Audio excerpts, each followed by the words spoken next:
This is the audio version of Mobile Fix, the March 13th edition, made with Amazon Polly and a synthetic voice Ash.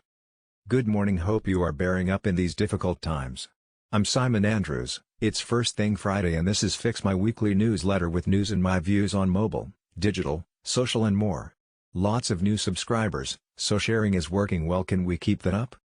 Too long/didn't read. If you are pushed for time this week, don't miss the earnings call transcript for Trade Desk, where their CEO Jeff Green talks about advertising, data and privacy and connected TV. And a bit on China and Amazon too. They are a remarkable company and I am delighted their UK lead is taking part in our event in April. These are a few quotes that capture the breadth of content covered. We're at a point where we no longer have to make the case for data-driven advertising. Advertisers get it. They understand it and they want to apply it. It's no longer a question of what the hell is this thing, but it's more a question of, how can I do more with you? What advertisers are squarely focused on is how to drive better and more relevant ads that help fund the great internet experience that we all enjoy while simultaneously protecting consumer privacy. Outside our industry, these motivations are often misunderstood. And I focus so much on CTV, because as we discussed, advertisers view CTV as a way to break their dependence on walled gardens. What I think is far more likely than the scenario that I just described, is that Google will find a way to do a better job of threading the needle between privacy and relevance than what Apple did. Ad Tech Perfect Storm. The Trade Desk view on the storm seems to be they will be okay wherever we end up, and emphasizing we have 2 years. As this interview with a German site shows, TripleLift are pretty comfortable too. We share this sentiment.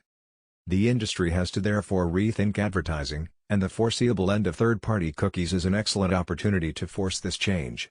We now need to focus on providing a more transparent and efficient ad tech experience by focusing on offering ads that are informative, respectful, non-intrusive, and that fit within the flow of a publisher's environment. But the industry suspects many companies will struggle, and this Ad Exchanger piece looks at LiveRamp with a number of commentators pointing out their reliance on cookies. Their VP of Strategy refutes this and points to their work on a LiveRamp ad.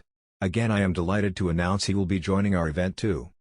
The mechanics of data and how it's used in a privacy-focused world is rightly a hot topic, and Xandr have announced an investment in UK firm Infosum to improve their capabilities here, so pleased that we have someone from Infosum joining our event as well. There are a number of identity plays, and this Ad Age piece looks at some of the highest profile ones. We'll see a handful emerge as key players, and will that drive more consolidation? But the desire to hack the current system remains. A Criteo practice around CNAME, designed to improve their access to publishers' first-party data, has caused some controversy, and this LinkedIn post about the issue has some good debate in the comments. The issue the industry faces is that smart white hat hacks are fine, except they highlight opportunities for bad actors to take advantage. As we saw with ads.txt, bogus sites exploit these opportunities, and consequently Apple will probably update ITP to stamp this out. More on the CNAME issue here. The heat is on Criteo. Despite many believing Macron would protect one of its digital powerhouses, the French privacy regulator is now investigating them. The issue seems to be around their shopper graph and whether legitimate interest is appropriate here. On our Ad Tech Perfect Storm event, our plan has not changed. It is still on for April 22nd. Obviously, we will keep reviewing this and comply with government advice. Should we have to postpone, tickets will remain valid. If the new date doesn't work for you, we will refund. But as we are planning for 100 people, it's likely to fill up quickly, and ticket holders clearly have priority if we do end up with a new date. Don't miss out. Merchant. Is the gloss coming off DTC? Fortune talk about how hard it is to find new success stories, and this piece goes deeper, looking at a fashion DTC startup losing $2 million a month, which only happens when you take VC money. Perhaps the original mistake of the DTCs wasn't in their vision, but in their decision to take the venture capital in the first place. Now, under pressure to grow even faster and at greater scale than they otherwise would have had to naturally, they are being confronted with what happens when growth slows down, the cash starts running out, and investors are expecting their returns.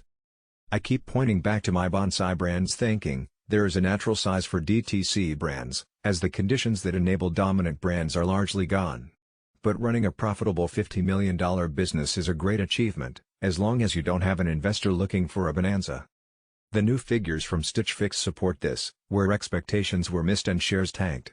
Sales were up, just not by enough. But a key factor was rising customer acquisition costs, as this extract from their shareholder letter shows. While we expect our customer acquisition cost in the second half of FY20 to be approximately flat year-over-year, we've seen costs rise in some key digital channels. We're working on both product innovation as well as experimenting into new and emerging channels to offset this, but we are applying more conservatism in the way we are thinking about our marketing spend in the second half of the year. This long but oh so good compendium of DTC best practice also mentions Stitch Fix. In the early days of Stitch Fix, recalls Mike Dubow, Katrina Lake, Stitch Fix founder, had a hard time raising capital, so she was like, "Fuck this. We're gonna become profitable and control our destiny." This document is a must-read. Just one section on how messaging, SMS and Facebook, are driving commerce will teach you so much. And the thinking on CAC and LTV, as per the equation we opened with, is great too. Because customer acquisition is so hard, people are looking at ways to better connect with customers, lots happening with different flavors of membership for example, and here a new startup wants to turn customers into partners. The link to the Piers Falk podcast on retail was missing last week, it's worth a listen. And as proof the usual categorizations of retail no longer work, which is why we talk about merchants. IKEA are going digital in China with a virtual store on Tmall, the Alibaba consumer platform. China. Still on China, this is an interesting look at how luxury is being disrupted by WeChat and TikTok, a good build on the deck we shared last week. And this look at creativity in Chinese ads is really interesting. Google Translate makes it a little hard to follow but so much to learn here. Chapeau. At you and Mr. Jones. Being Chinese isn't an advantage in the US right now. Lawmakers seem to be gunning for them. TikTok is to be banned from government devices and Huawei is being targeted both here and in the US. Snap. As Fast Company hail them as the world's most innovative company, Snap roll out a new lens builder as proof. This DIY tool lets brands build augmented reality lens and has been well received by top agencies. In what seems like financial engineering, NBC have sold their $500 million stake in Snap, but remain committed through production deals. Comcast, owned by NBC, have been on an acquisition spree, Sky at $39 billion and more recently Xumo, so this deal is probably to help fund that. But no news on who bought the stake. That would be interesting to know. R. While Snap drive large-scale adoption of R, the golden child of the space, Magic Leap has yet to ship significant quantities of its headset, despite raising over $2 billion. They now seem to be interested in a sale, but quite who would buy is a mystery, especially as their last raise was on a valuation of $6.3 billion. Back in the real world, we see R being used more widely. Burberry have partnered with Google to add a VR experience when searching for their bags, and fast casual restaurant chain Panera Bread has used Snap and Facebook R in their marketing. Social. I shared this article on MSCHF a few weeks ago. Hard to describe, but they are an e-commerce business that really gets social and modern digital.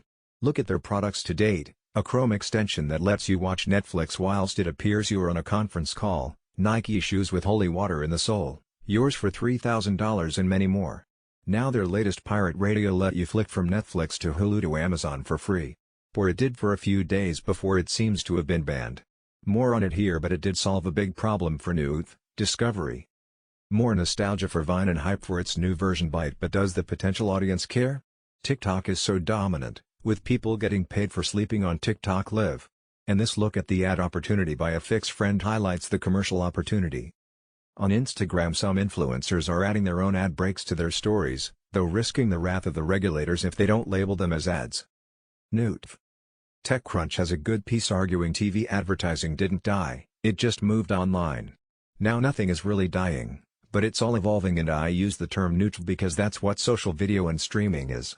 And so too is addressable and OTT. Smart brands use the combination that best reaches their audience and makes creative that is bespoke to each platform. The craft of making creative for TV is changing just as fast as the media side. A new app from Vimeo lets SMEs build their own video ads from templates and stock footage, and publish to the major platforms. Lots of people play in this space, with different use cases, but the key is getting the media element to be truly connected to the creative. Which is why we are so keen on Spirable, as personalization at scale requires the data to act as the connective tissue. More on the ambitions of DAZN to snap up sports rights. Good long piece from Matthew Ball, on theme parks and how Fortnite and Minecraft etc. are developing similar traits. IMDb, the ad-funded streaming service from Amazon, is commissioning its own content, paying up to $500,000 per episode. Amazon. Following the launch of the first Amazon Go Grocery, their large cashierless store, in Seattle, this is a good first-hand review. After all the PR about their plans to roll out thousands of these stores, Amazon surprised everyone by announcing they would license the technology so anyone can open one of these stores. Is Just Walk Out the next Amazon Web Services? The killer line in their FAQs is, "We only collect the data needed to provide shoppers with an accurate receipt." To put this in perspective, my favorite Amazon expert pointed me back to this old article which we shared last year, What is Amazon? It's a long piece but looks at how Amazon has developed, starting with a deep dive on Walmart, and essentially argues that Amazon keeps solving the problems in growing their business by outsourcing tasks to others. For example, the challenge in expanding their stock range fast enough is solved by Marketplace, where thousands of merchants add millions of SKUs, incentivized by the opportunity to sell to all those Amazon visitors. So, is Just Walk Out the way that Amazon better understands shopping baskets and what gets bought together, without them having to build lots of stores? And it sets up this look at all the e-commerce businesses Walmart has bought, and now seemingly regrets.